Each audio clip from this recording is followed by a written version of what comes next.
It's time for Side Scrollers on YouTube.com. With me, Stuttering Craig. People are going to try to keep you down. Don't let them. You got a goal? Go get it. And producer extraordinaire, Travis Key. Hi, guys. Co-hosted with some of the most talented friends from around the internet. And brought to you by you, the G2 community, at patreon.com/sidescrollers. And now, broadcasting from our homes, it's time for the #1 gaming and entertainment podcast on planet Earth. It's time for Side Scrollers. 5, 4, 3, 2, 1. Oh, welcome on out to Side Scrollers on YouTube.com. What's going on, everybody? Hey, I'm Stuttering Craig. Welcome to the most entertaining and #1 gaming and entertainment podcast on planet Earth. It's Side Scrollers. Joining us today, as always, it is our producer extraordinaire with a brand new background, Travis Keys. Good morning. I also got brand new merch. Look at that. The first to own the Side Scrollers merchandise. That's good stuff, man. Looking sharp, looking swole, looking sexy. Like the cocks? Yeah, explain that really quick before we get everybody else in here. Accent that to me, actually. He said, just like you said, I want it full of cocks. So he sent me this full of cocks. That one X. Thank you so much. Appreciate you getting us demonetized. Also joining us today, the greatest gamer in the room, the best gamer in history. It's Adam Krigler. Well, you added that last one there, and I'll take it. I didn't say that. I was just the best gamer of the group, and we ran with it. But hey, the best gamer ever. And I'm no longer freezing. I think we have finally figured it out. I'm very hyped about that. Thanks to the Bay Staff crew yesterday. We did some due diligence trying to figure that out, and it worked. Looking you can sharp, see man. me in all of my glory, and I'm happy about it. Speaking of seeing everybody in all their glory, our special guest today, co-host extraordinaire, one of the most popular YouTubers in the history of YouTube, it's Art, gamer from Mars. How are you, Art?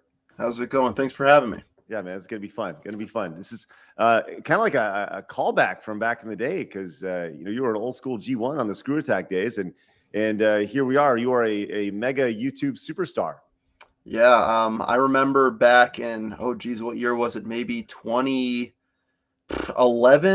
I got a video featured on the front page of ScrewAttack.com. It was like 10 video games that should die or something along those lines. So like I was 15 at the time, and I was jumping around my house when that got on the front page of Screw Attack. So I have to thank you for that. You gave me my first break on YouTube. It's neat to go back and look at that and just kind of see the amount of folks that kind of were able to leverage their spots in the community and make good stuff, and then ultimately become really, really prominent, content producers with hundreds of thousands of subscribers, some with millions of subscribers, some with tens of millions of subscribers, which is amazing. So the literal butterfly effect of Screw Attack back in the day, which is pretty neat. But obviously, you've been able to take that and parlay it into a very successful career. So, man, congratulations. That's awesome. Thank you. Where can people find you before we get started and go too far deep into this? You could just go to my YouTube channel, The Gamer from Mars. I've been there for like 14 years now or something like that. Started in 2009. So yeah, my entire back catalog's on there, still kicking. Bingo bongo. There you go, man. Nice, good stuff. I mean, it's all right there. 1.1 million subscribers. Booyah. That's great. Ooh, stabbed her boyfriend. What's that about? It's about this woman that ran an OnlyFans account was making crazy money. She had a boyfriend that she was just abusing, but there was like a Stockholm syndrome element to it, and at some point she just murdered him. Oh, that type of stuff's fascinating. Stockholm stuff. Yeah, man, crazy stuff. That's awesome. That's great. Well, make sure you guys say hello and go over and obviously subscribe to Gamer from Art's channel. Obviously, Gamer from Mars. But Art, by the way, where did the name come from? Oh, geez, I was 14 years old. There it is. And there it is. I thought that was a catchy name back in the day. It was just like a different era of YouTube where every single creator that wanted to make like a retro gaming channel, they had their own little weird name that didn't necessarily have to do with what they were talking about, or there was no gimmick. It was just you had to come up with a catchy username, and that's the one I came up with. So I've been stuck with It's it a ever pretty since. good one. It's a pretty Yeah, good for 14. Yeah.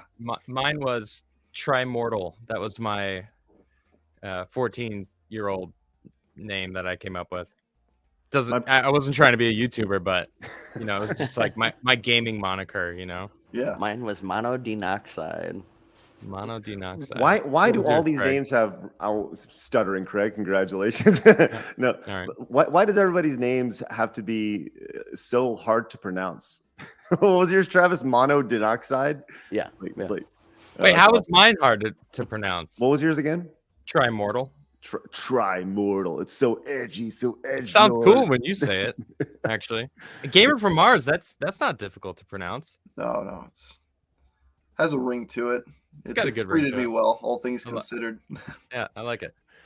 Well, appreciate you guys tuning in today. Thank you very much. If you're watching over on YouTube, hello. If you're watching over on Twitch, what's up? If you guys are watching over on Patreon, hello. Great to see you. You guys can support the show over at patreon.com/side scrollers. You can become patron number 172. That's what we're looking for today. I would love to give you a nice old tally hoo sabadoo and just say hello and thank you if you guys come in and be patrons today. And you can also join the post show, which will be immediately after Side Scrollers. And you'll be able to watch this Friday's first ever patron exclusive Side Scrollers. If you're going to be longing it, this is episode 5 now. So hopefully we got you guys in the itch and you're over here just like really scratching every day at 11. You're ready to go and do a little Side Scrollers. So, but head over there and become a patron, which is great. You guys ready to get into some news? Oh yeah. Art, you're looking sharp, man. Not gonna lie, Thank you're looking really sharp. I try my best. Looking good. All right, let's get into this. First news segment of the day. Mike, this kind of was talked about a little bit ago, but Microsoft has signed a 10-year deal to bring Call of Duty to Nintendo. We've seen Call of Duty on Nintendo platforms before, but let's be honest, they all look like poo-poo. Yeah. But apparently, it's now legally binding. As Brad Smith, the Microsoft president, said, which, by the way, the incredibly generically named Brad Smith. Yeah. The Microsoft president confirmed that they've locked in a legally binding 10-year contract. And this is just part of our commitment to bring Xbox games and Activision titles like Call of Duty to more players on more platforms so we can make more money. Is Nintendo planning on making some sort of a console that would be able to handle like really powerful graphics? I don't feel like they have that. No. Awesome. I mean, if you go back and you look at the Wii version of Call of Duty compared to like the PlayStation 3, exactly. PlayStation 4, it's almost laughable. Well, Art, there was you like- play? Go There ahead, was Art. like 1 year there where the Wii U came out and they like the PS3 and the Xbox 360 version of Call of Duty were like the latest one, so they had the same version as the other platforms, but it was a very short period of time. Right. You're right. It's like a 3-month window. Yeah. Right. You guys play a lot of Call of Duty?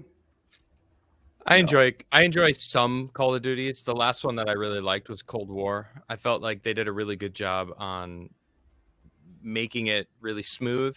I've gotten really picky with first-person shooters. They got to be really buttery. The gunplay's got to be really good and solid.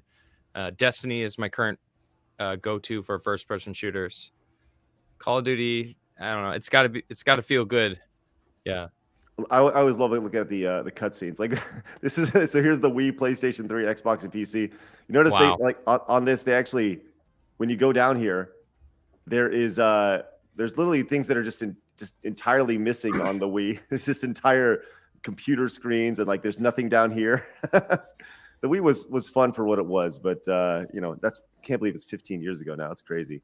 But yeah, the Nintendo has never been exactly known for its graphical prowess. Yeah, that's Right. a huge difference, all those put together.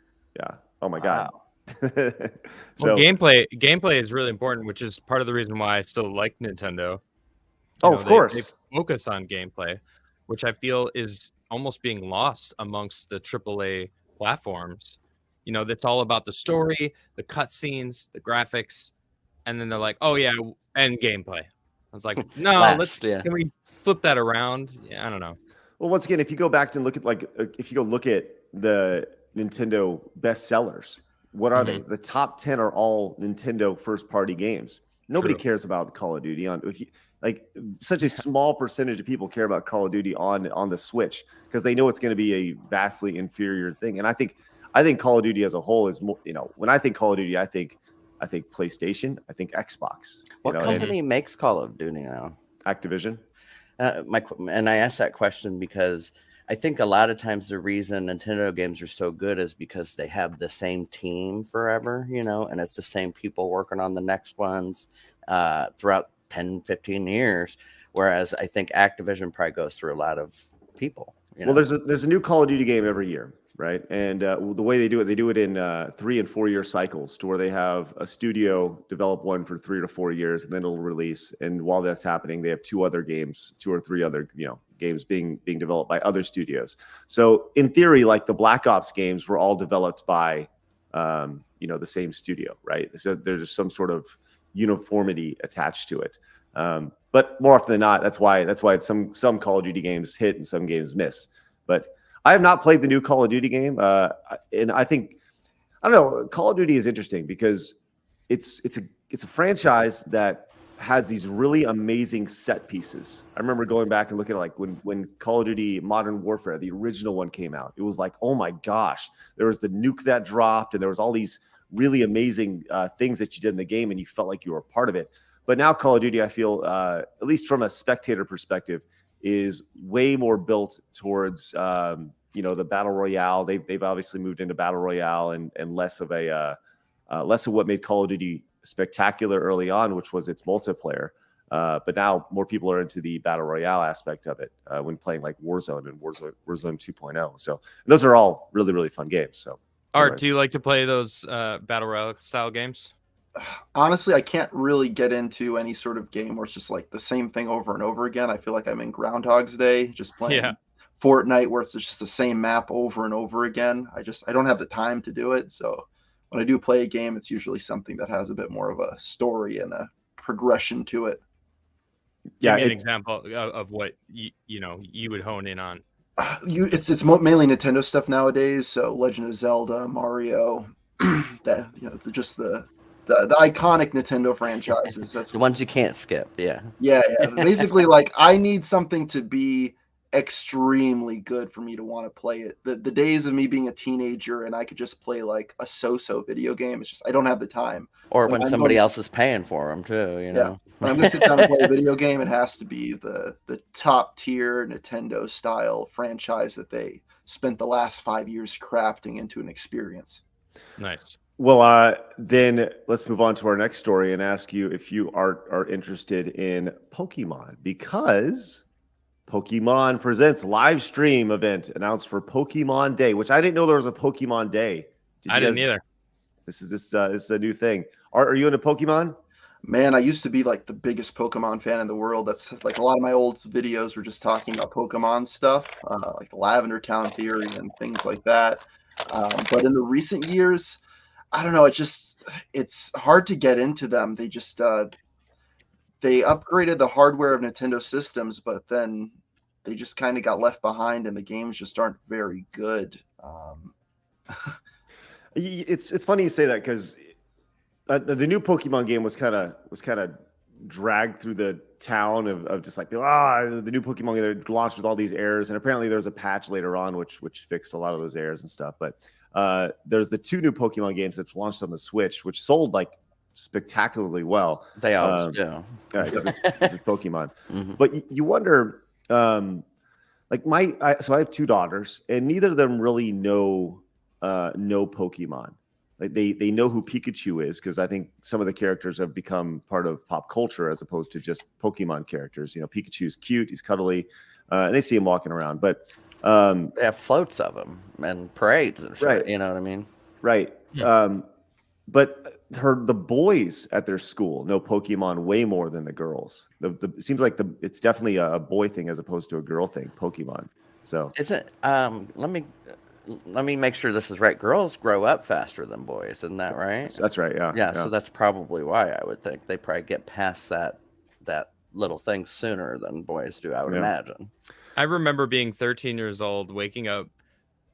I would wake up early and the It new was on at 6 episode, a.m. back then. the wasn't new it? episode Yeah. of Pokemon would come out, and I'd be able to watch it before I went to school, and I loved it. The only Pokemon game I ever played was Blue. You know, the red and blue. I Mhm. think they were the first Game Boy Pokemon games, Yes, they were. and I love that game. That was a lot of fun. I have Leaf Green, and someone told me it was worth a lot of money. I was just like, don't I have a Pokemon game? And it turns out this thing's like $150 for That's this how much game. they're up to now. I just looked right now, and it's $150 without shipping. It's like, what? So hey, I sold Oh, I most of the froze. Pokemon No. games, but I still have. Me and my brother both got Pokemon Heart Gold and Soul Silver, and we still have them in the original box, perfect condition, with the case and the extended box with the Pokemon step counter with it. And I think that's worth like $250 now. It's like we Wow. paid. It was like $35 or something. We bought it for back So- like a decade ago. Adam, you're from Illinois, right? So I just Yep. got a personal question. It Okay. was syndicated Pokemon back then, so it was different for different TV stations. But was Monster Rancher on after it back then? I For was you? actually living in Philadelphia at that time. Okay. So East Coast. So I don't know but that doesn't sound familiar. But I remember my bus would come as the episode ended. So I'd be like turning the TV off and running out the door. Yep, that's how I was too. That's why I asked. That's something that I would love to. So there's as we're talking here, there's several things I would love to kind of spin off this conversation to. One is school bus talk, right? I Okay. would love to do school bus talk sometime where we just kind of Sure. talk about school bus experiences when you got on the bus. Art, did you ride the bus to school? Oh no. Not as a child. When I was older, I would, because I went to a vocational school, so they'd like bus us to that school and back each day. So it was like as a teenager, I would take the bus. But it was a classic school bus, though. It was a Like classic yellow? school bus, yeah. Okay. Yellow school I bus. got a quick one for you, and this will tell you what my school bus experience was like. My you know the song "Don't Tell My Heart, My Achy Breaky Heart." Mhm. Just Yeah. don't think you Of course. understand that song. My bus driver would play it on a loop every single day. And I'm Ah. talking, I had that bus driver for 6 years So on a loop You must love Billy Ray Cyrus. every single day. Oh, I hate it. Oh my But that now was I need that soundbite. Yeah. I need it now to just mess with you, Trav. Oh, great. But I like you. That's why I got to mess with you. You know, so it's just part of the rules. It was horrible. I'll tell you. Literally, you'd go to school, it'd be stuck in your head. You get home, it's stuck in your head. And I started walking home because of One could say it Wow. broke your achy breaky heart. it. Backyard Drive TARDIS drunk. comes in, says, Craig, I disagree. My daughter is obsessed with Pokemon. It just targets them differently. Boys want the cool Charizard, cool Dragon Charizard cards. Girls want the character plush. True. Yeah, I can absolutely see that. It just hasn't resonated with my girls much. So thank you so much, Backyard TARDIS. Greatly appreciate that super chat. And the second thing, in addition to school bus talk, is the most valuable collectible that you own, the most valuable gaming, entertainment, whatever collectible that you own. I've shown off mine several times. I've just been able to pick up random things, that are now considered rare. Yeah. Do you guys? And you just mentioned your leaf green is like $150. I didn't even know. Yeah, and I mean it's I got crazy. something right here. Art, do you have anything that any gaming collectibles that you just kind of, I don't know, you kind of keep in the back and maybe one day you'll sell them? I have a decent gaming collection from when I was a teenager, just because I would go to yard sales and buy stuff. Unfortunately, I was just like a broke kid, so I didn't get into buying like the higher level stuff, because I remember back when I was 14, Little Samson for the NES, that was like the pinnacle of like, if you find that at a yard sale, you struck gold. Yes. And it went for $60, and that was like an insane amount of money. Now that game goes for over $2,000. And it's Isn't like, that if I had the insane? money back then, I would have bought it for $60. Yeah. Like, it's just it's I am. hindsight. I get unopened Zelda games, so I buy them now. I don't even have the console. I buy them and keep them unopened in my closet. Why? Because Zelda games always gain value, always. And you can't name one that hasn't gained 1,000% in value in 10 years. And so, like 5 years ago, I sold 3 copies of Twilight Princess for about $700. They're going for even more now. So you tell me if it's a good investment or not. Anything I had- Nintendo. Yeah. Oh yeah, for sure. Mine isn't video game related, but I grew up playing Magic the Gathering, and I started in late '94. So I have a lot of cards from there, but I have a lightning bolt. Now this is from Alpha, which is the first version. Of course, I'm frozen now. No, you're good. Okay, this is $1,000 now. Wow. This one card, and it's an Alpha lightning bolt. When I traded for this, it was valued at about $40. Yeah, isn't that crazy? $35. Now it's 1,000.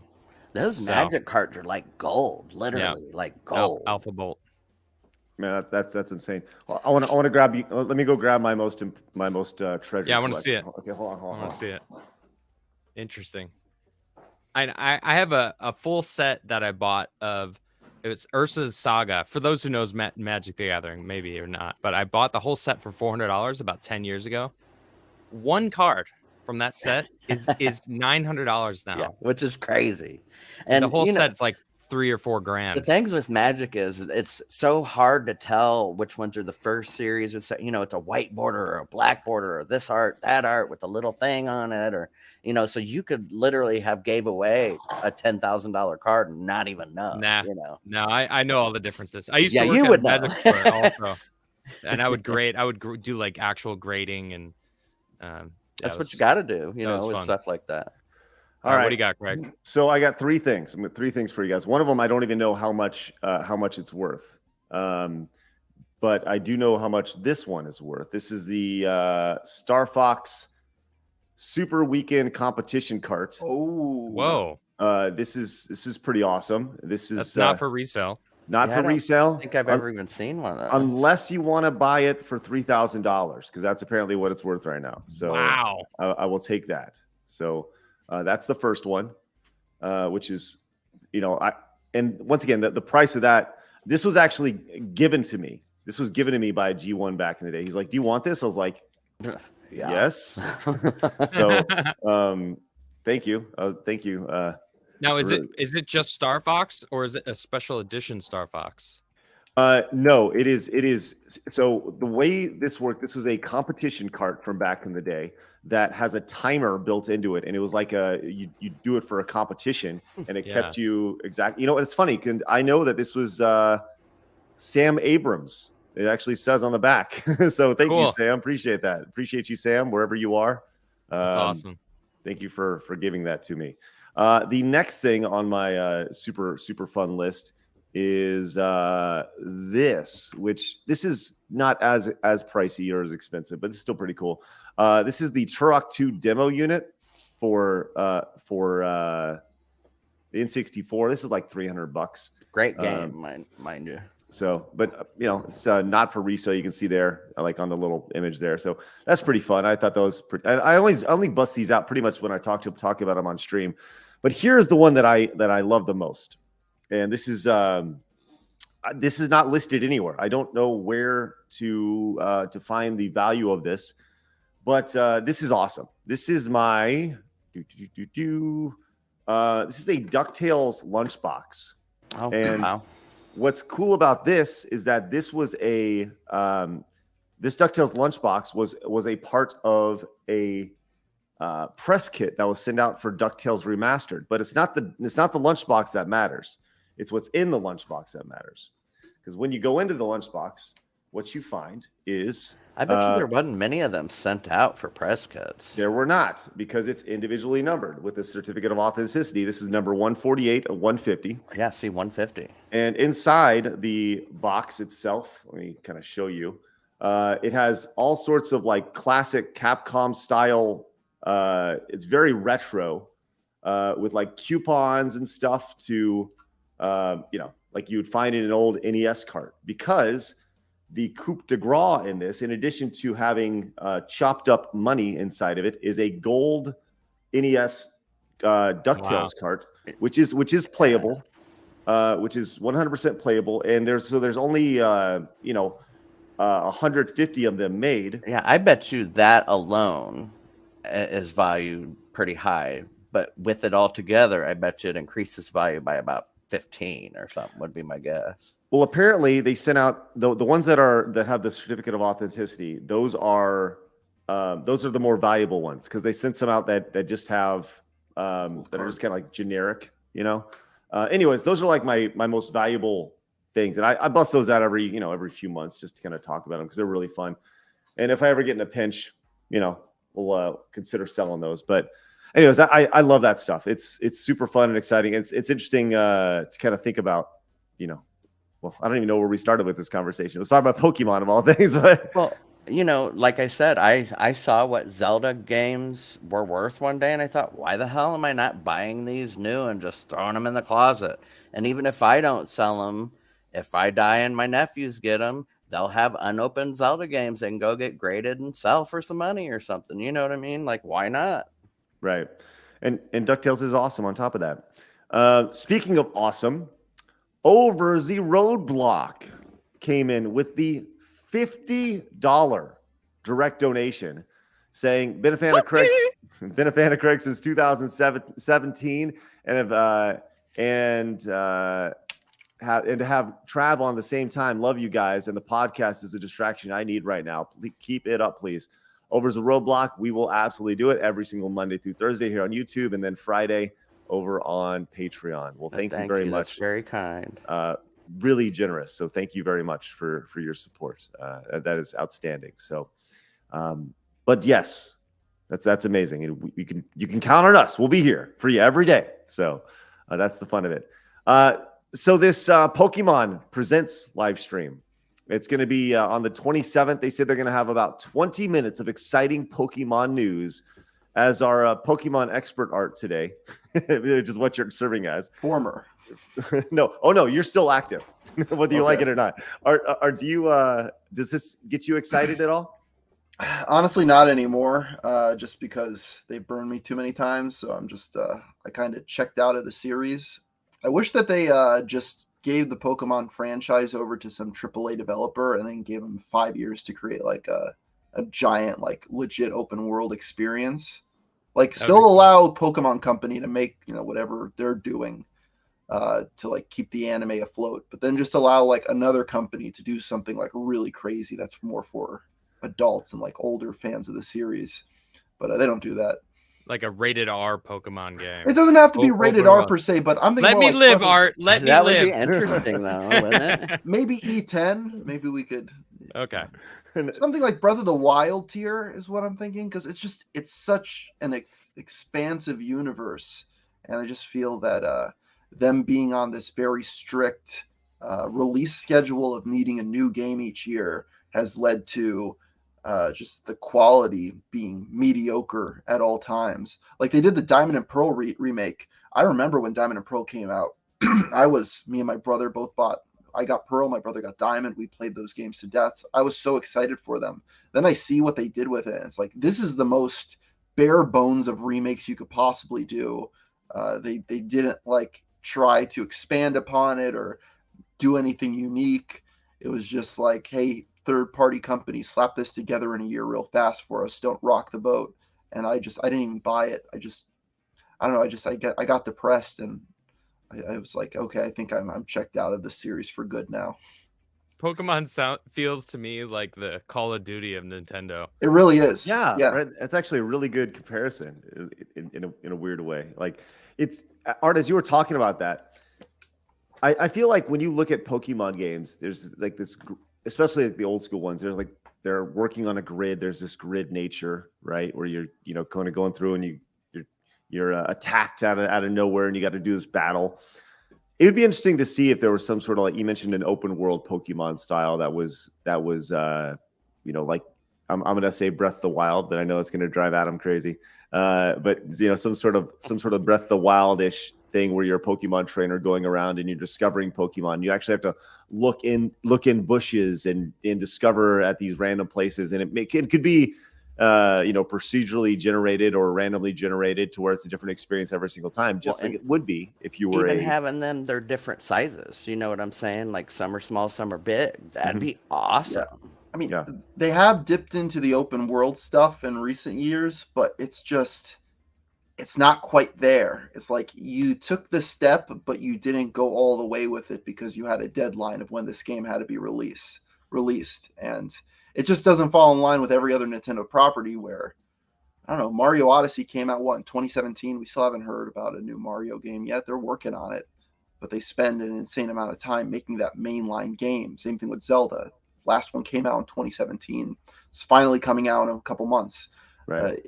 I wish that they had some sort of team that just sat on the side and they just let them have as much time as they needed to make some super amazing Pokemon game that would, really blow people away.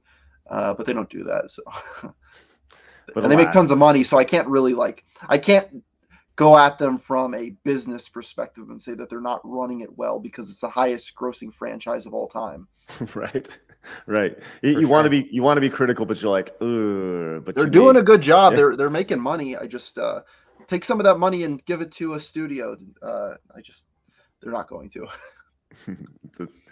Yeah. Well, we always have our wishes, right? And then our wishes are soiled by the amount of gobs of money that are spent that are being made, for sure.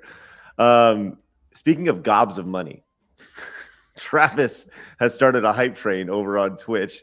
Thank you, Travis. With Travis and Potato Pat, and it looks like Dargan and Dolly. Thank you all very much for your support getting that going, Travis.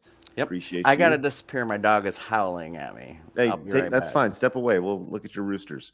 And also, that's true. But listen, my daughter's homesick right now, so I can't be too. Sorry. Yeah, no. She can't I'll say it for you. Okay. She can't hear you. It's okay. Oh, okay, cool. Then I take my apology back.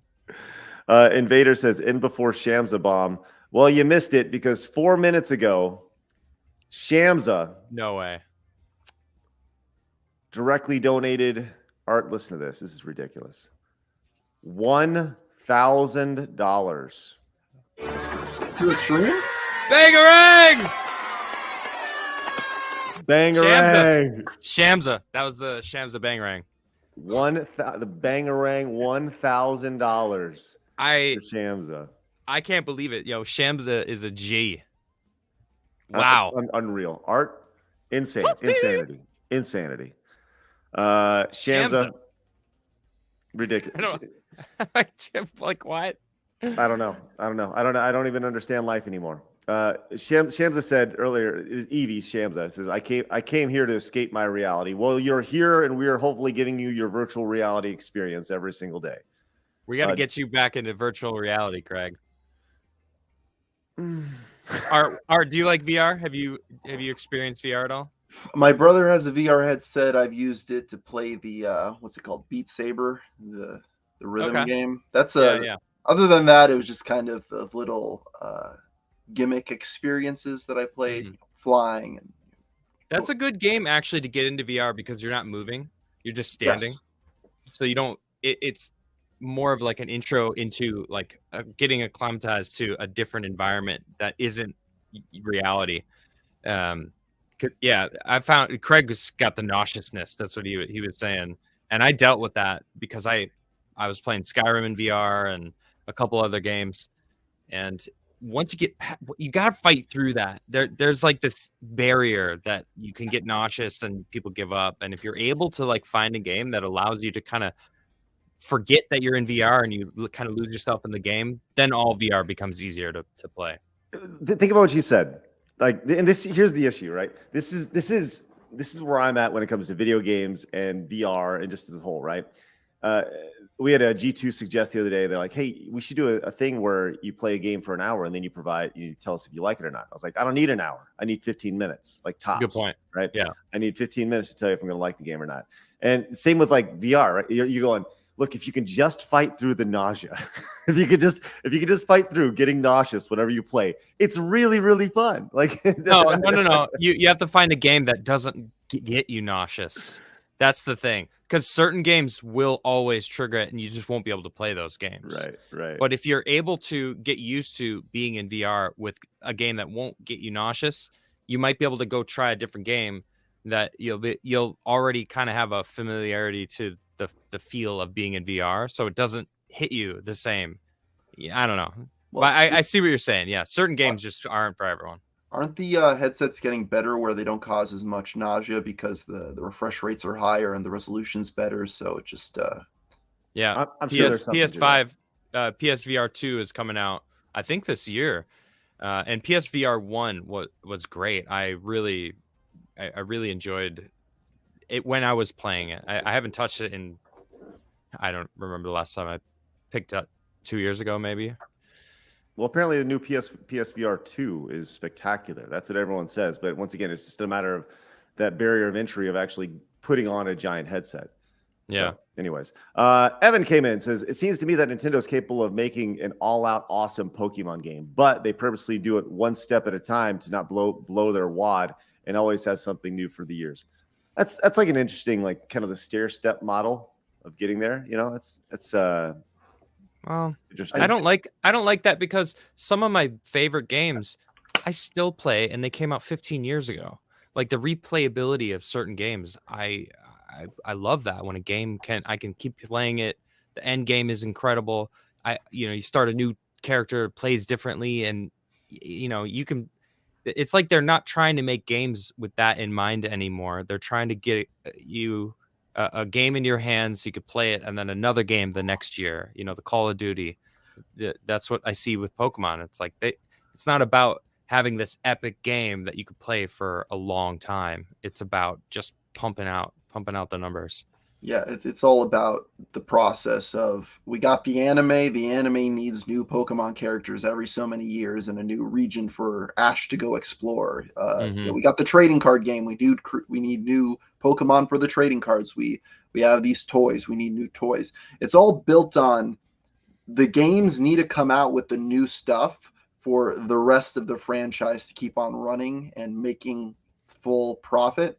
That's why I don't sit here and ask them to do better with the mainline games, because they can't. They're doing as good as they can, I imagine. They probably have a massive team working on those mainline games already. It's just they don't have enough time to do it better than what they're currently doing.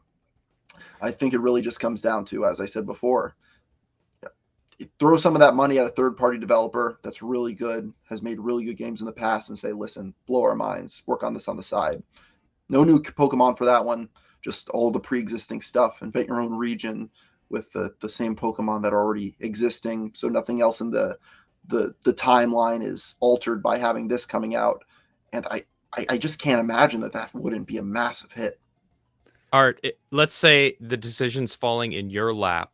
Nintendo's saying, we need someone to pick a developer. Who are you choosing? And you get to choose for a Pokemon game that you're talking about. Which developer are you going with? I probably would have said, like, honestly, even now, CD Projekt Red. Okay. I think that they do a good job with it, as long as they gave them a limited time and they weren't rushing to get out to a deadline. Is that what happened with Cyberpunk? Yeah. Well, they were too ambitious with it. I can see that. But if you just gave but like they did such a good job with The Witcher, with the lore and everything around it, and having this expansive world. Just like this idea of having a Pokemon game where it's more of like the anime in ways of, you go to a little house, there's a house in the cabin, and then there's like a storyline of, this Pokemon doing this, and then you have to deal with that. There's so many possibilities there, and you just need to give a team 5-6 years to just work on that and nothing else. I like it. Joseph comes in, says, with the $4.99 super chat, says, they make money with Pokemon because you all keep falling for the same trick. That's him.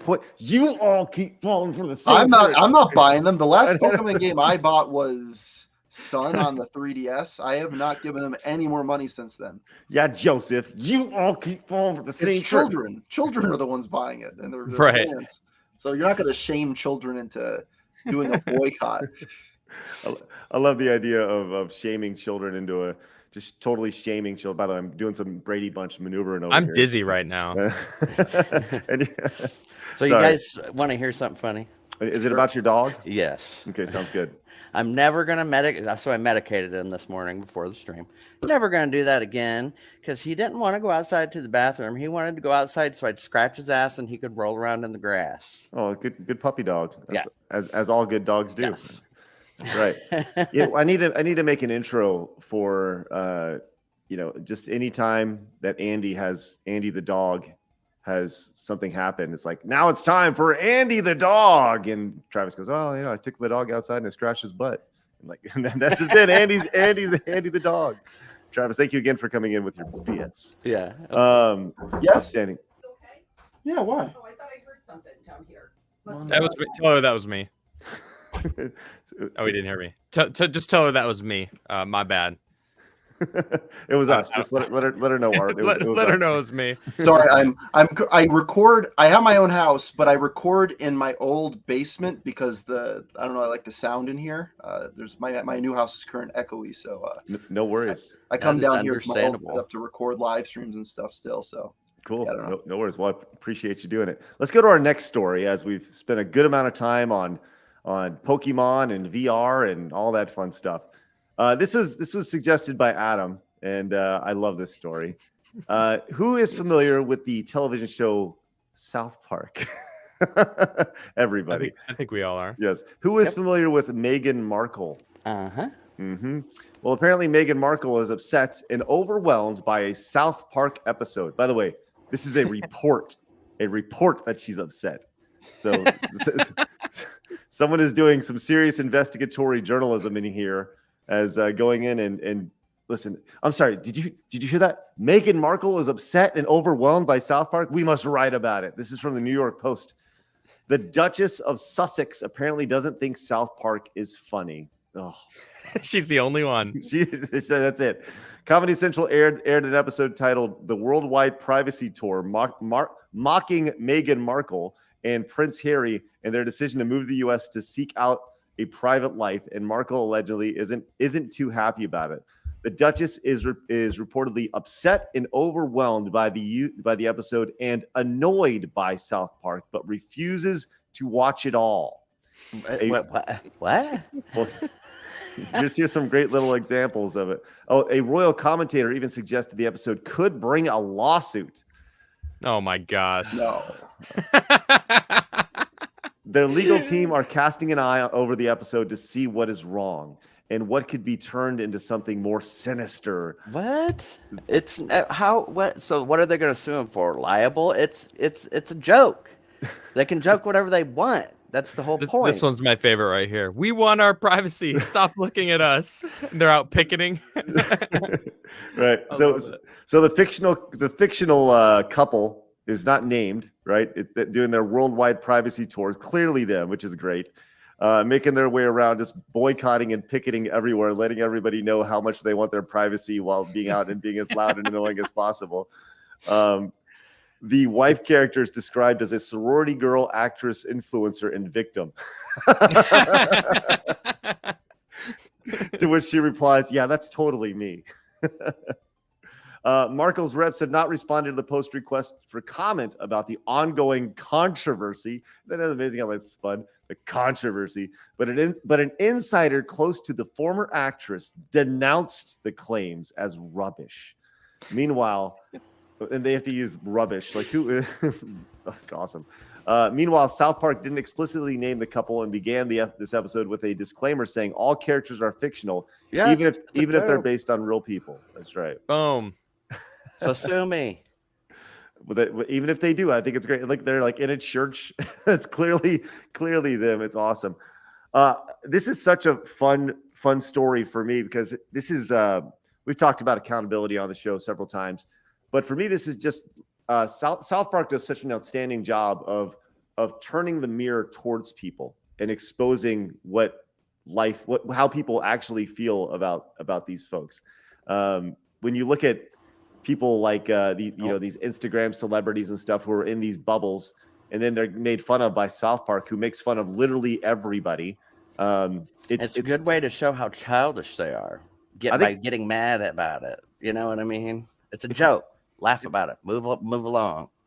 It's an amazing eye-opening experience, I think, for them, because I think what they're offended about isn't the fact that there's these things that are being said, is that they've never heard them before. Right.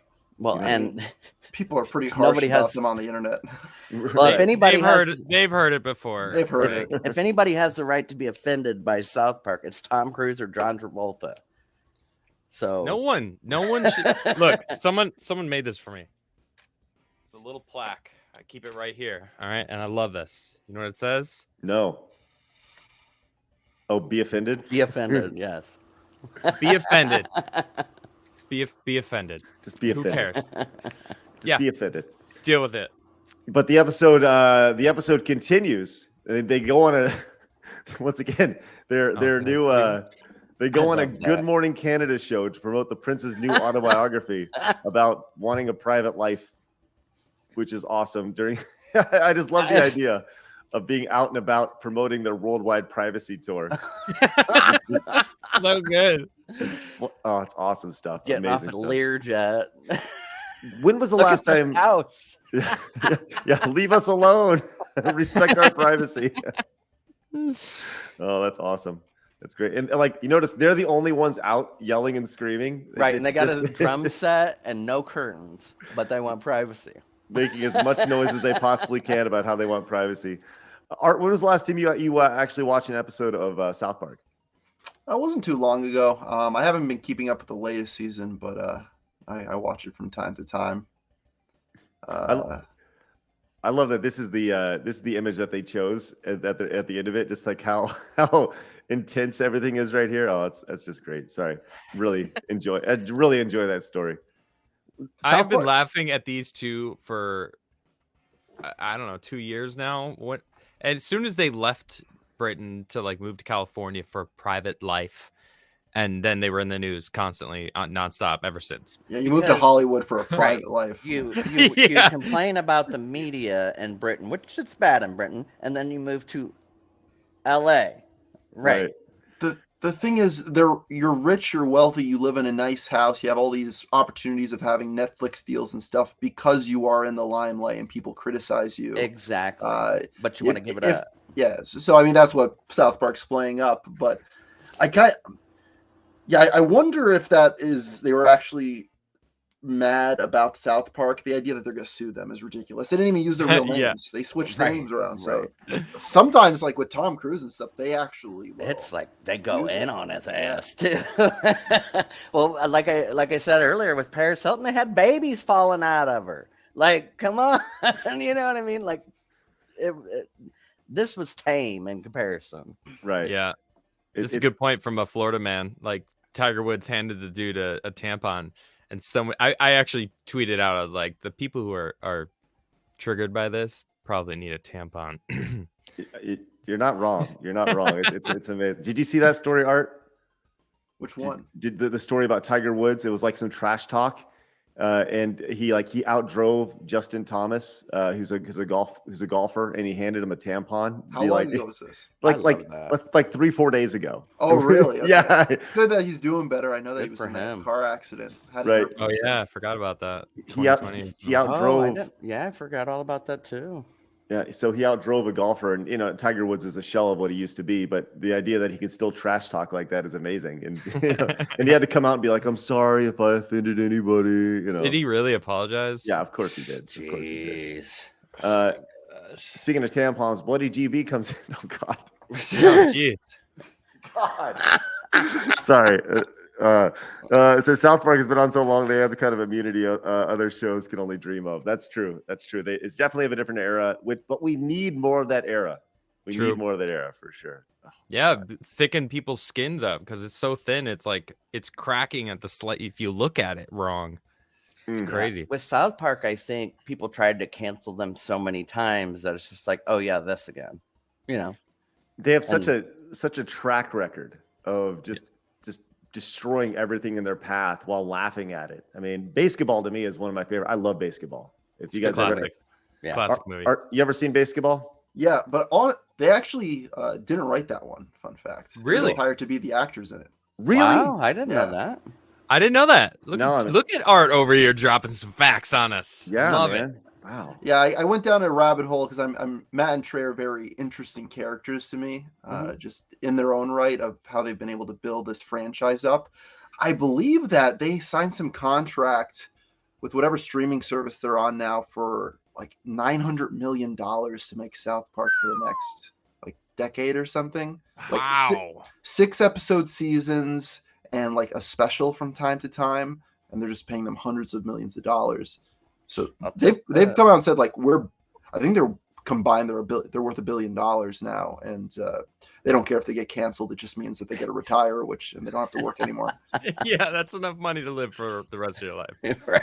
That's the thing with someone like Tiger Woods crying and like saying, "Please forgive me." It's like, dude, you're worth hundreds of millions of dollars. Who cares if like some people on Twitter cancel you? Like they can do nothing to you. From their interest is enough more money than I make in a year. Yeah.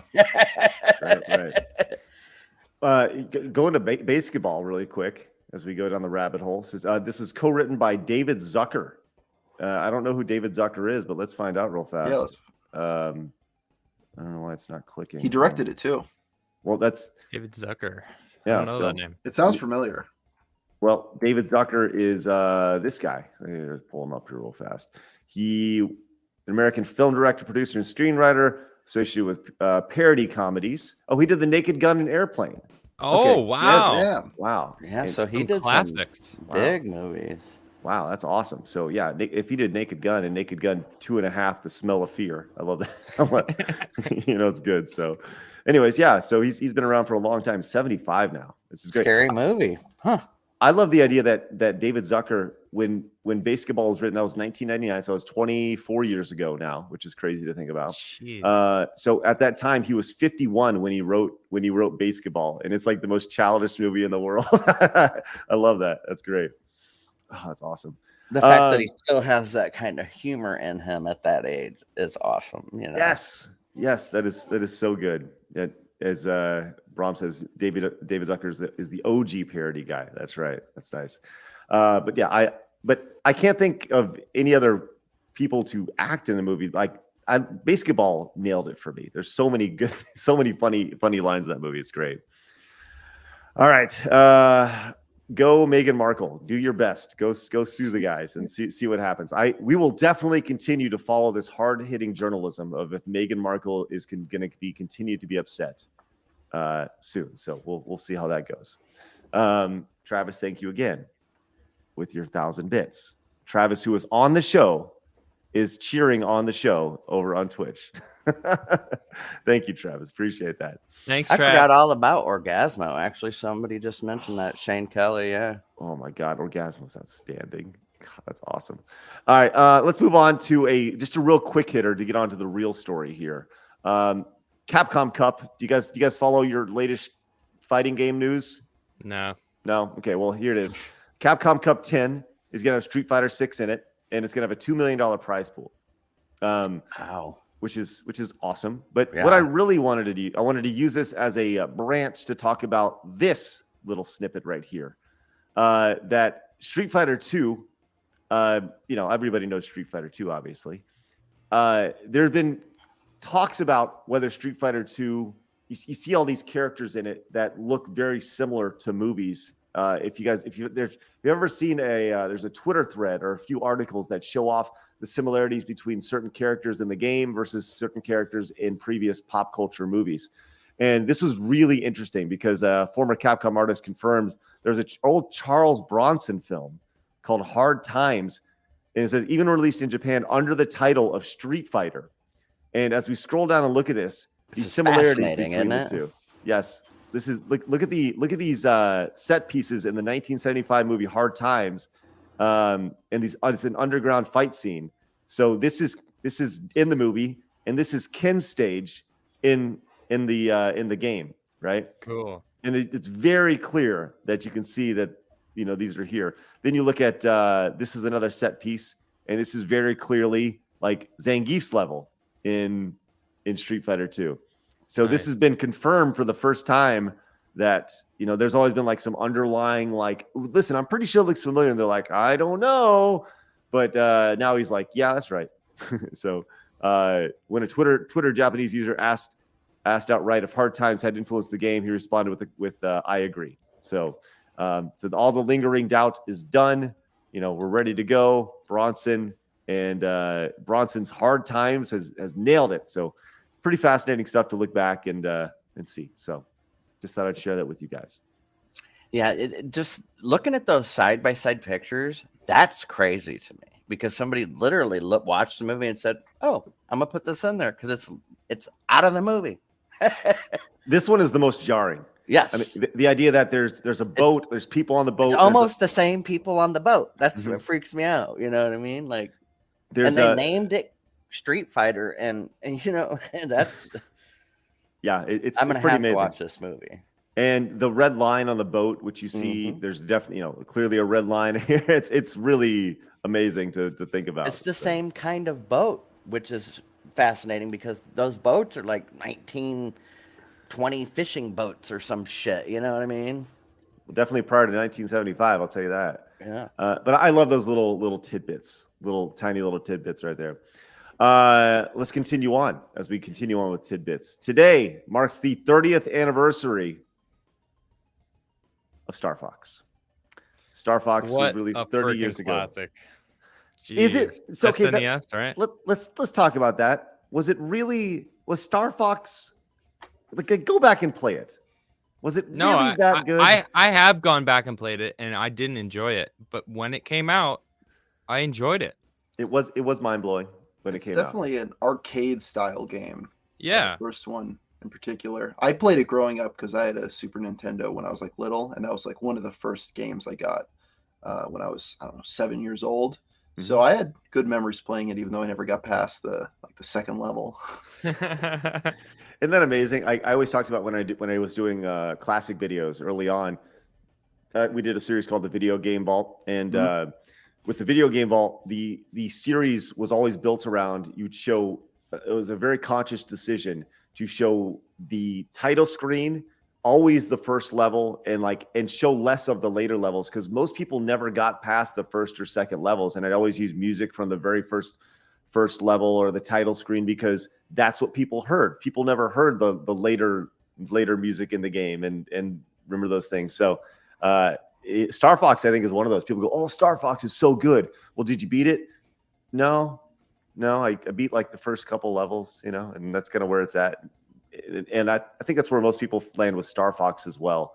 I don't know. I never played the original Star Fox. Is it the same as Star Fox 64 where there's different branches that you could take? Mm-hmm. Okay. So even if you beat one, you still haven't beat the whole game because there's different ways to go. You know what I mean? Right. Yeah. It was, let's see, everyone in the chat saying, I beat it as a rental. That's right. Good for y'all. I don't know. For me, Star Fox, especially if you go back and play it now, it clearly was a product of its time, which I think is awesome. I think it's an awesome product of its time. But if I was to put that in front of my kids today, they'd be like, "What is this? What? I don't even understand." Especially when they released the SNES Classic a few years ago, and the big thing was Star Fox 2 was on it. For the first time ever, Star Fox 2 was released, and it's like, oh my gosh, how amazing! Because that was a game that was fully developed, pretty much done, and then they shelved it at the last minute. And they released on the Super Nintendo Mini. I tried playing that, and I was like, I don't even know what I'm playing right now. So I didn't play the SNES version, but when the 64 game came out, I had that, and I beat that in multiple pathways. Yeah, it was a great game. I really like the 64 version. I'm not really familiar with the SNES Star Fox. Well, you're not missing a whole lot, if I'm being absolutely honest with you. The SNES Star Fox was, I mean, if you go back and you look at it, there's some really, really great music in it. But it's, if you just look at the graphics of it, it's so boxy. I just had a thought. Does it have the Slippy saying repetitive shit over and over and over? Right. They also repetitive stuff. Yeah, that's kind of what it is. But you notice it also moves at like 15 frames a second, 10 frames a second, whatever it is. But this was rough. You got to remember the big thing with this game. It was probably pushing the limitations of the machine. Certainly, this was a Super FX chip game. See, Art knows what's up. Yeah. That was one of the big selling points for the. Back then, this was amazing. I mean, you're right. Never seen anything like this. I mean, I went back and I played it on Nintendo Switch Online, and I actually beat it, and it was fun. Still enjoyable. Well, that makes one of us. I don't know. I've always felt Star Fox was kind of overrated, but I do like the idea. You notice here you're playing in a first-person mode. You can switch between your setups, which I always thought that was pretty cool. But the music in Star Fox is spectacular. I've always really liked the music. So. Well, and they just figured it out of like the aesthetic of it, the music, having like the co-pilots giving their little thoughts at the bottom of the screen. They figured out the base of the game in the first entry in the series on the Super Nintendo, which is kind of impressive. But yeah, Star Fox 64 kind of took what the original did and perfected it. And then ever since Star Fox 64, they've never really been able to kind of expand upon it anymore. Do you guys think, like, if they made a Star Fox game that was multiplayer in the sense like big groups of people, and you could play with 8-10 people online to do these missions together, and you'd have to use mics and coordinate, that would be a better game, do you think? It could. Well, did anyone play Squadrons, Star Wars Squadrons? No, but I watched it and it looked like a fun game to me. Like, I really liked Ace Combat, the series. They're on like 7 or 8 now. I don't remember how many that have come out for that game, but I've always enjoyed flying games. I wanted to join the Air Force when I was younger, and I'm colorblind, so that fell through. But I've always been, I like space flying around games, airplane games, and what you just said sounds friggin' epic. Like I would be down to play it all the time, you know. Like an MMO. Like, I know people say like, "Oh, play Elite Dangerous or EVE Online," or yeah. I tried to play EVE Online, and I couldn't get 10 minutes into it. It was so complex. Yeah, it does have a steep learning curve. I never did it myself either. But it sounds cool. Yeah, if they just took like a normal Star Fox game, how you played that one-player game, or even the Battle Royale on 64, max 4 players, but had it be like you could have 10-player people in different missions and parts of the map where you got to split up in groups and decide what you do and all this, I think it would be a hit myself. But all right.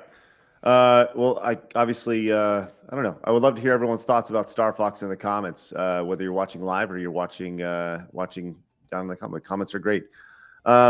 Art, you said you had about an hour. Do you have it? You can stick around a little longer? I can stick around a little longer. Yeah. Okay, sounds good. I appreciate it. We got a good comment here, though. Nodding said they released Retro Studios. No, lost it. They made an anime movie about Star Fox. Chief Skarnak. There you go. Nice. That's the one. Yeah. Yes. Nice. That's great. Also, nice. We have patron number 171. It's Bryce Kleinschmidt. Yes. Thank you so much, Bryce. Appreciate that. We'll see you on the post show today. Who wants to join Bryce over on Patreon? Thank you very much. Appreciate that greatly over at patreon.com/side scrollers. All right. Let's continue on and let's move on to some Art. You strike me as a guy who did you watch wrestling back in the day? No, you didn't. But I learned to kind of appreciate it more as an adult, even though I don't like watch it. Did you ever play like the WCW NWO games on the N64 or anything like that? I feel like I played one of the N64 games. Yeah, right. And they were pretty fun. They were like this arcadey style, game. Yeah. Easy to play, hard to master type of thing. Well, the WWE franchise, the WWE 2K franchise, is built around like realism, which I think there's tremendous irony of making a game that is built around a product that is not real. But AEW, which is the competitor to WWE now, the much smaller competitor, was launched by the billionaire's owner of the Jacksonville Jaguars NFL team. His son launched a competitor called AEW.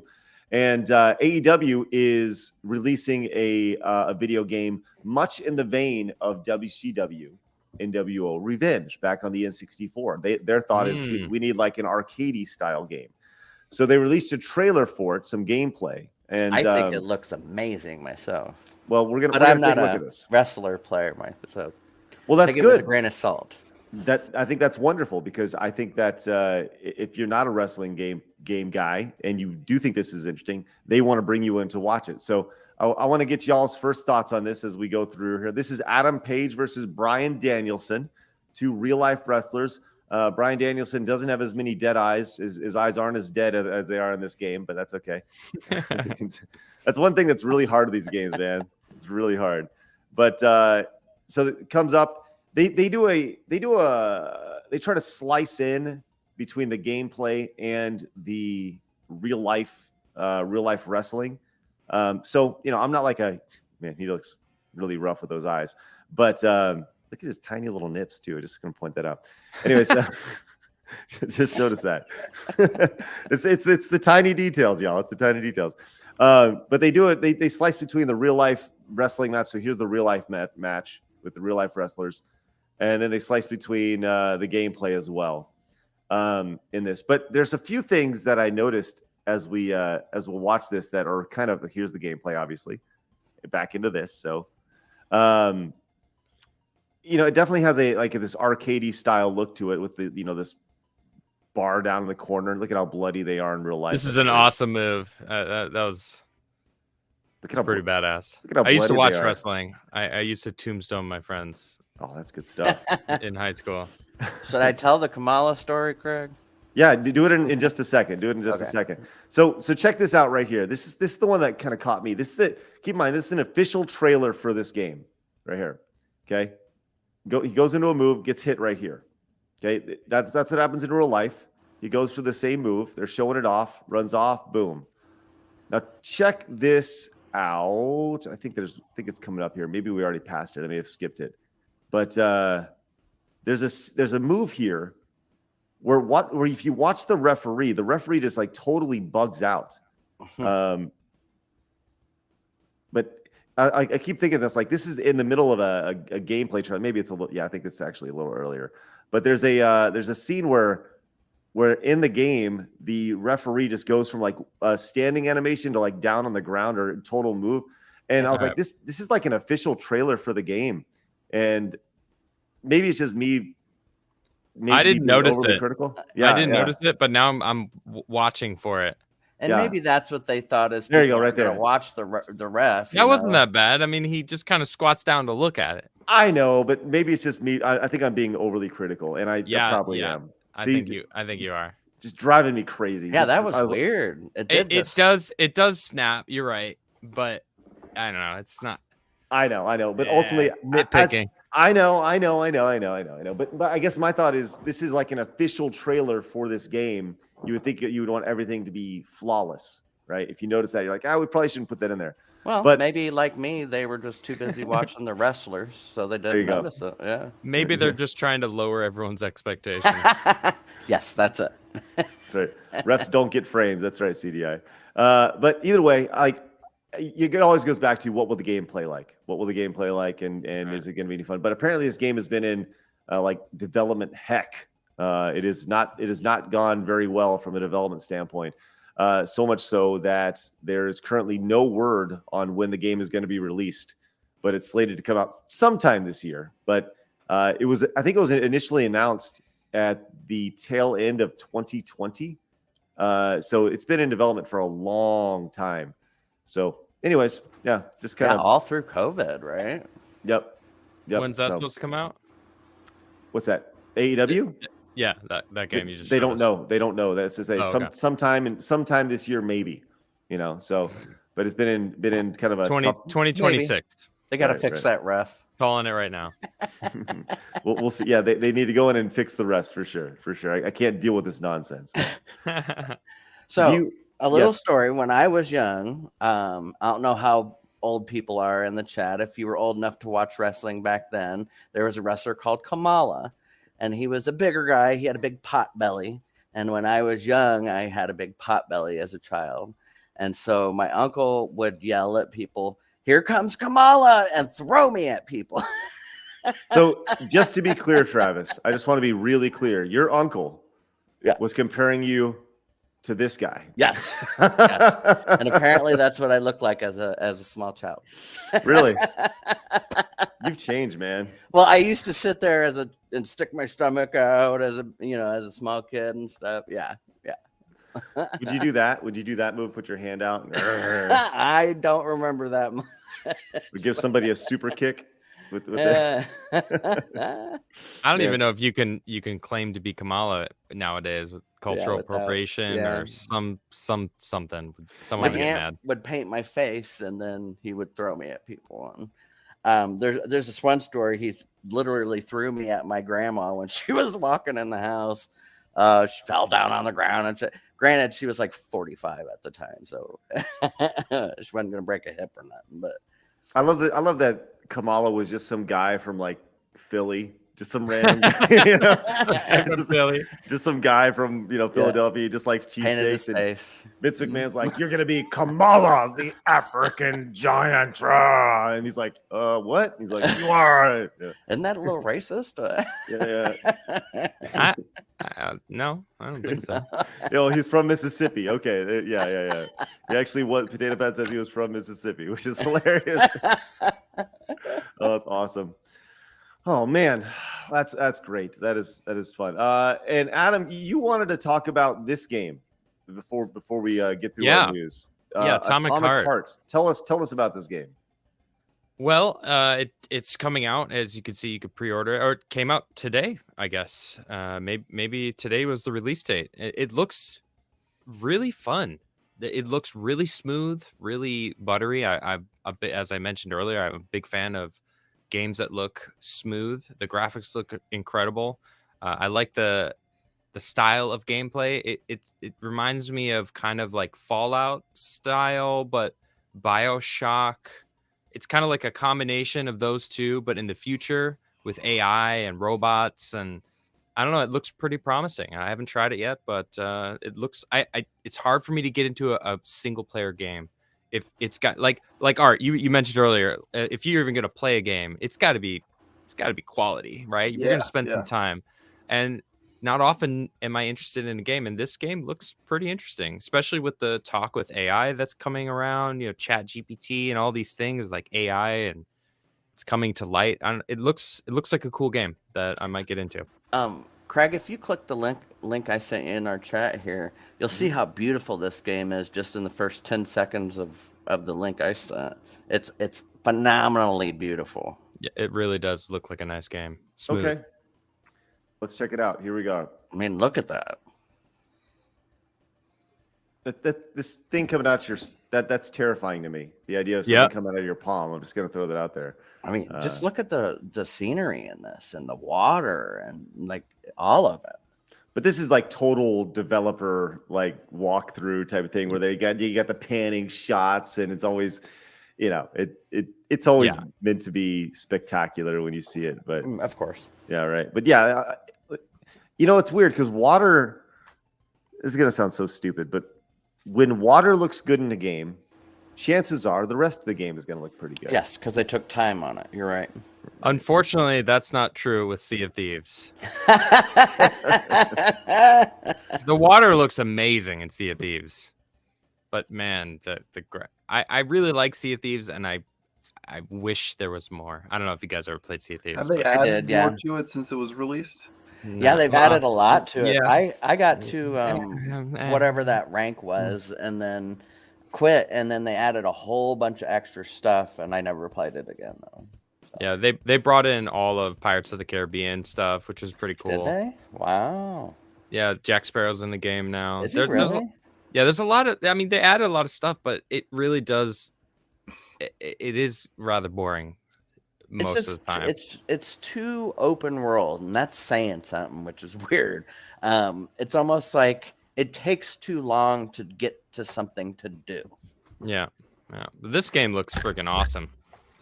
I think I'm going to try this one. Atomic Heart. I agree with you guys on Sea of Thieves. Art, did you play Sea of Thieves when it came out? I watched my brother play it a bit. Him and his buddies were doing like quests on it, but I just remember it just was really lacking. There was like 4 things you could do. They had this. Yeah. They spent all this time developing this like system and a world to explore, and all these like really good graphics with the water and whatnot. And then they just didn't really put much in it. Kind of felt like No Man's Sky, honestly. Nailed it. Yeah, that's a wonderful analogy. I don't understand. I've never understood the Sea of Thieves thing. It just seems like you're playing just to play, just to kind of run around and do nothing. That's just kind of what it feels like to me. So yeah. Especially in the beginning when it was like you said, those 4 things to do, and that's it. You know what I mean? Evan came in and says, speaking of top quality games, unless I missed it, what do you guys think of Metroid Prime Remastered? I've been wowed by playing it so far. Haven't tried it. Art, have you played Metroid Prime? I played the original back in the day. I haven't played the new one, but the graphics look really good. I imagine their scheme is going to be that they will release the second one remastered and the third one remastered in the right before the fourth one comes out. So that's actually a really good marketing plan. Just build the hype. But I have never played Metroid Prime, and I'm always a big fan of the 2D Metroid games. And I played this for the first time on stream the night that it was released. And I'll tell you, this game feels like it was released in 2022 or in 2002, 2003, whenever it was released. It feels like that, but it looks like a game that was released today. It's very pretty, very, very pretty. And it's really spectacular to look at. It's graphically really wowing. But like I said, when you play it with your you got your whatever this is called, your Switch Pro controller, it feels like a game that was released back then, if that makes sense. If they had made a way to plug a GameCube controller, or at least wireless ones, into the Switch, would that have been preferable?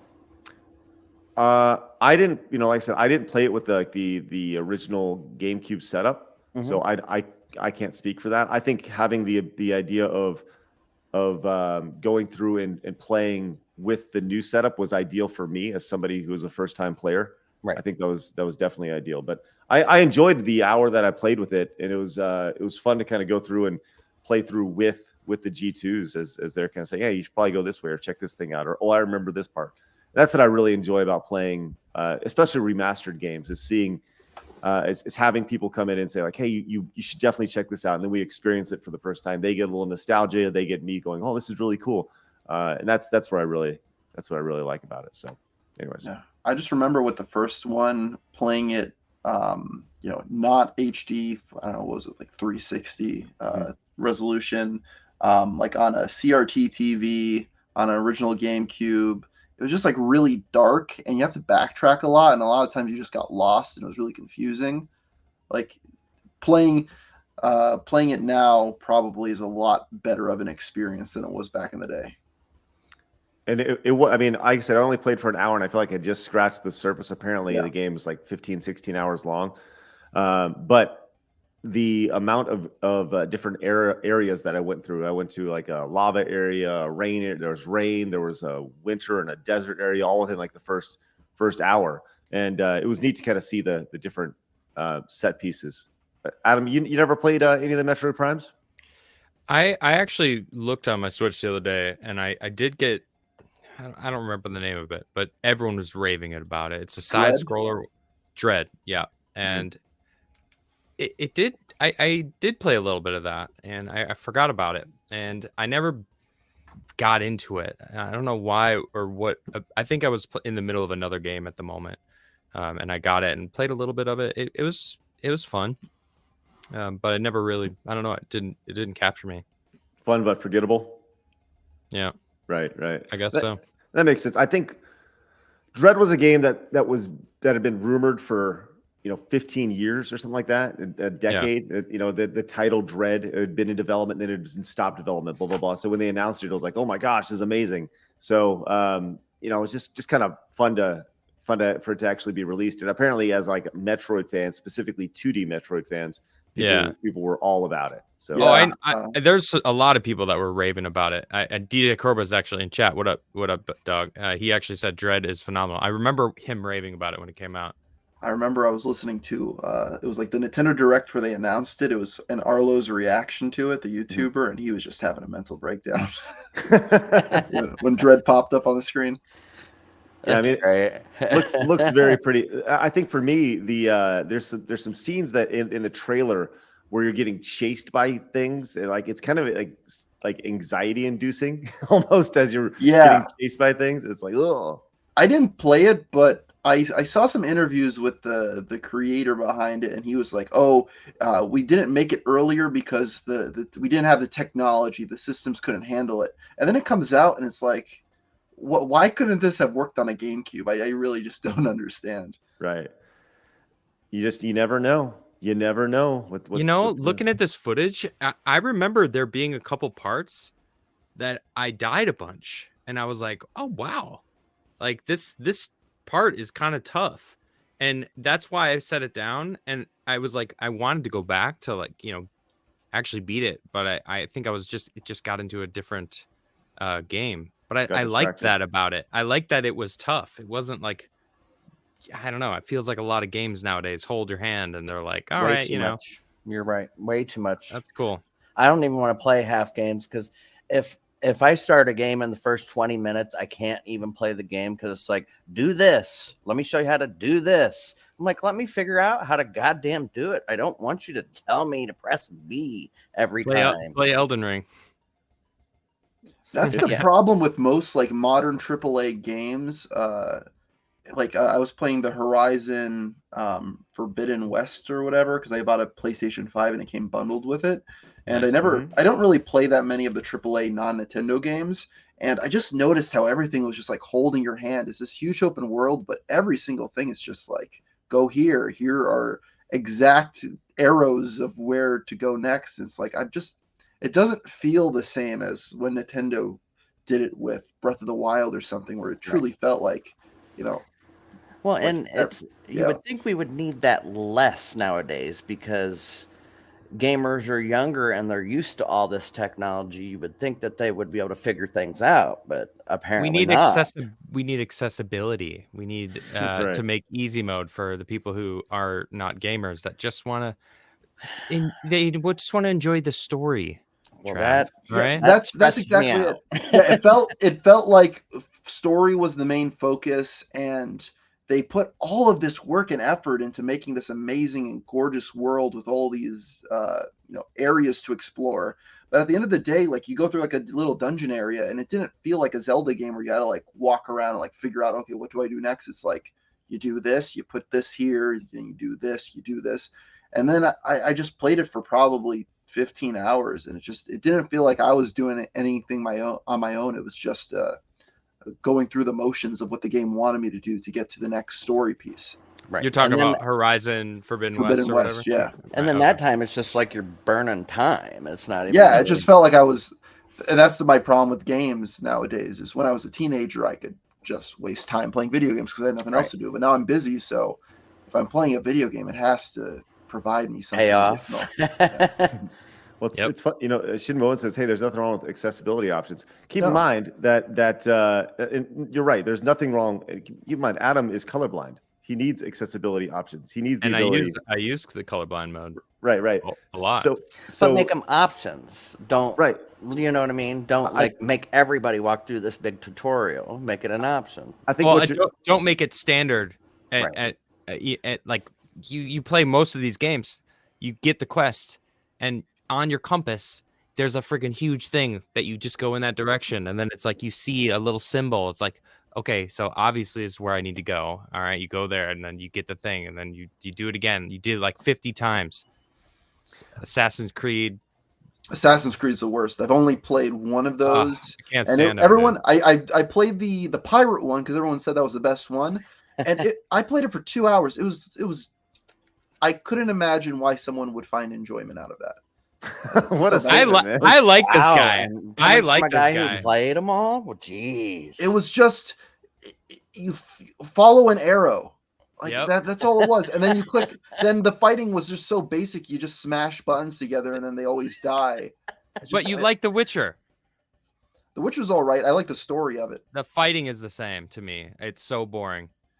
I feel like there was a better sense of exploration in that game. Of you're stumbling upon. If you're making a story. AAA game nowadays, it's boring. What are you doing? Wasting all that money, man. I think guess what you guys it's are not. saying is it's not about accessibility options. More so, it's about catering to the lowest common denominator. Right. There it The idea- is. Right. That It's- is exactly it, Craig. I feel like a lot of the time it's a matter of like Legend of Zelda Breath of the Wild. That's probably my favorite game of all time at this point. Wow. It was 100 hours I put into it, and it felt like it was 100 hours of stuff. Assassin's Creed or some of these other games, it felt like there was a 20-hour game, and then they just throw a bunch of like copy and paste stuff throughout Yeah. there to make it a 100-hour game. Do Nailed you it. think, like you just said, to make it a 100-hour game, do you think that they add this stuff as filler just so that To justify they're the cost of it. right, Yeah. and to just say my game is this long, An or open whatever. world game has to be that 100-hour long experience. Right. There's clearly a market for it, that people that enjoy playing that, where they just want to sit there and explore a world and just run around aimlessly. I did that in Breath of the Wild. You just run around messing with things, but it's so fun. There's like all the just fiddling with the mechanics to see, let's try this sword on this enemy. Those other games don't earn that, I guess.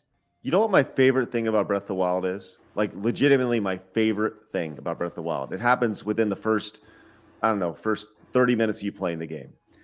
At the very beginning, you have one objective, right? The one objective is you gotta like get to the church and find whatever, right? And after you get to the church, the next objective in the game, the entire game, is kill Ganon. That's it.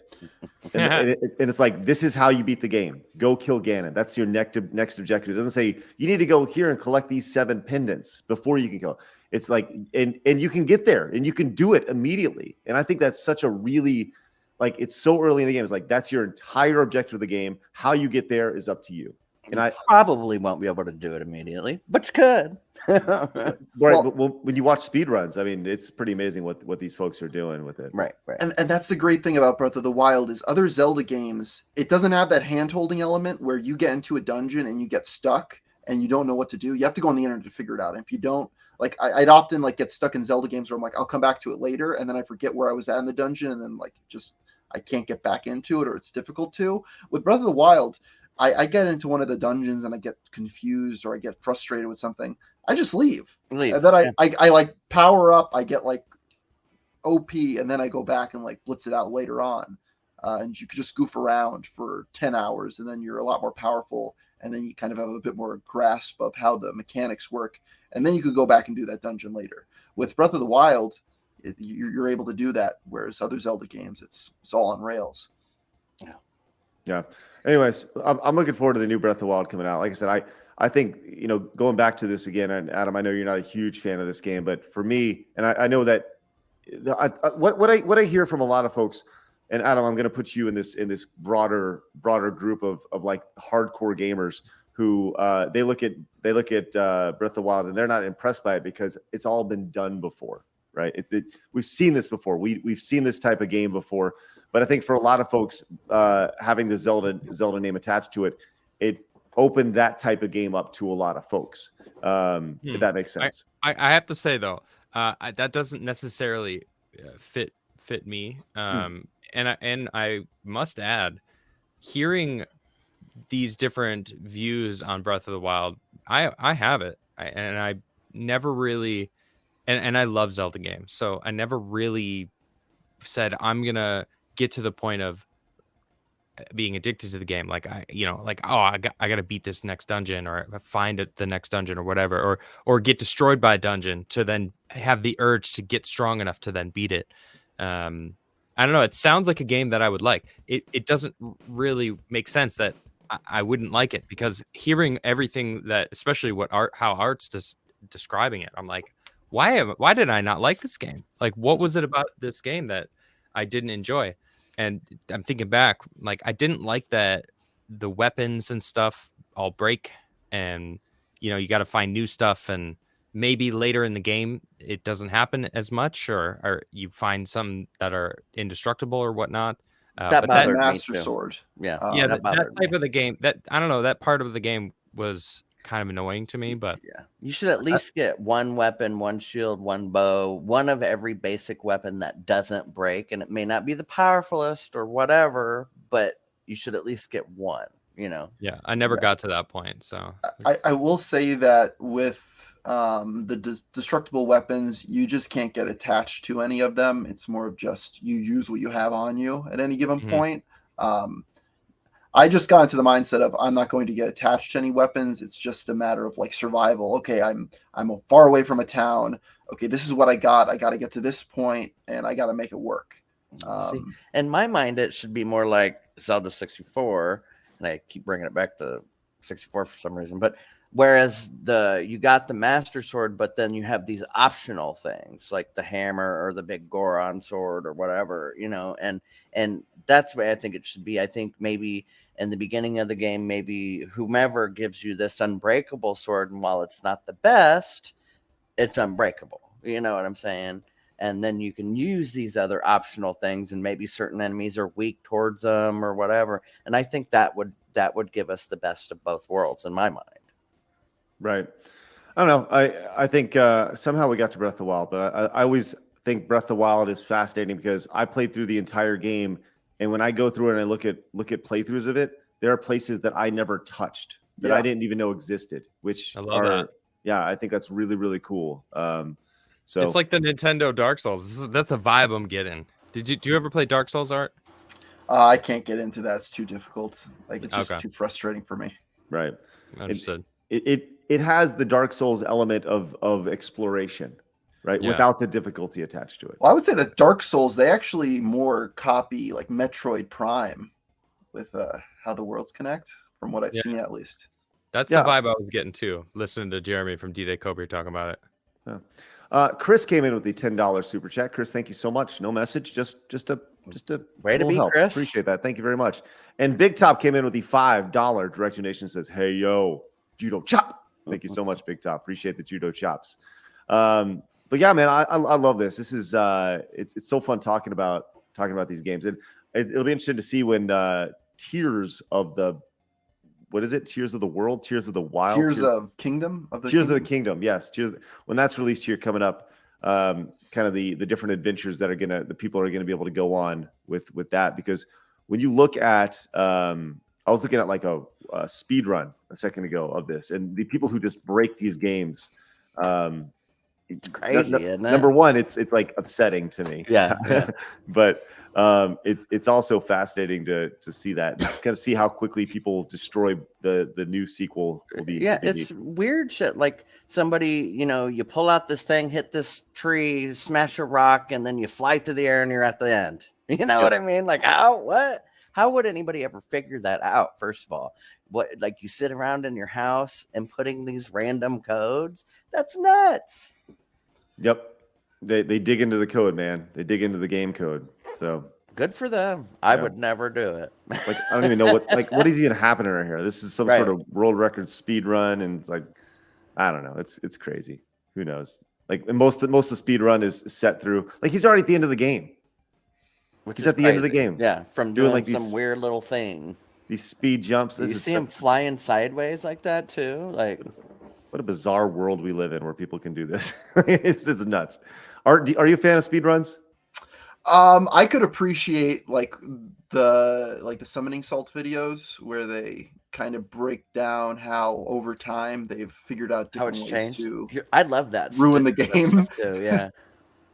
The history of the world records and stuff. That's great. Yeah, those are very high. That gave me an appreciation for speed run. He does a great job, doesn't he? I can't personally do a speed run. I'd go mad playing the same game on repeat over and over again.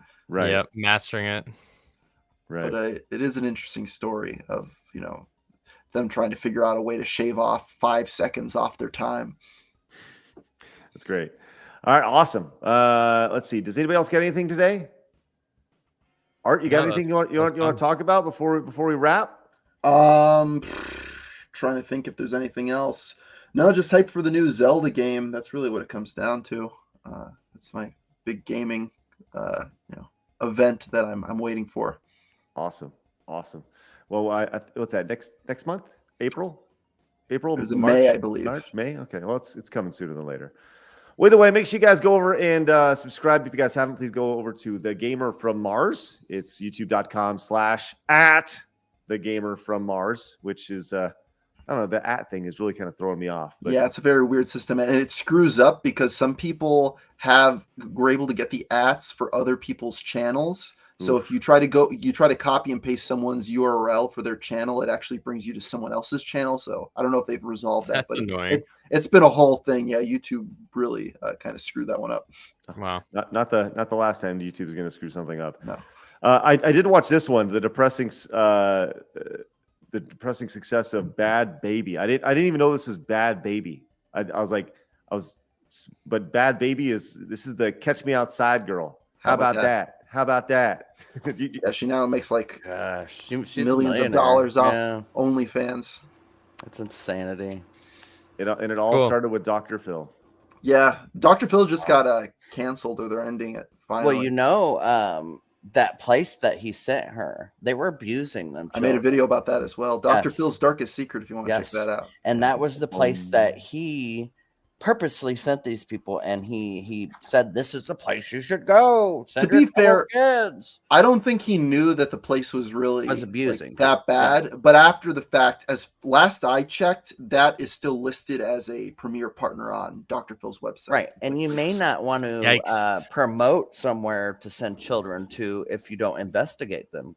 Well, the thoroughly. crazy when point. Bad Baby was sent to the ranch, I believe it crossed over with another event where some other kid went crazy there and murdered one of the counselors at the facility. Yes.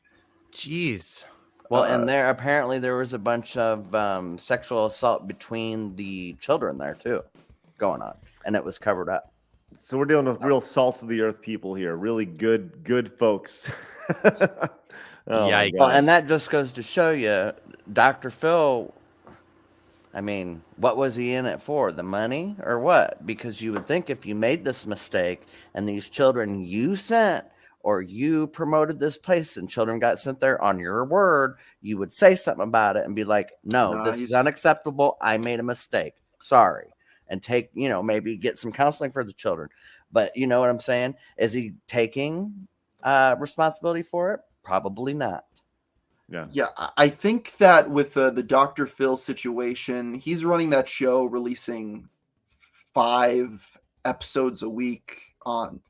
He must have thousands of episodes of that show. And at the end of those realities type shows, you just need to have a finite conclusion. We sent them to this facility to get better.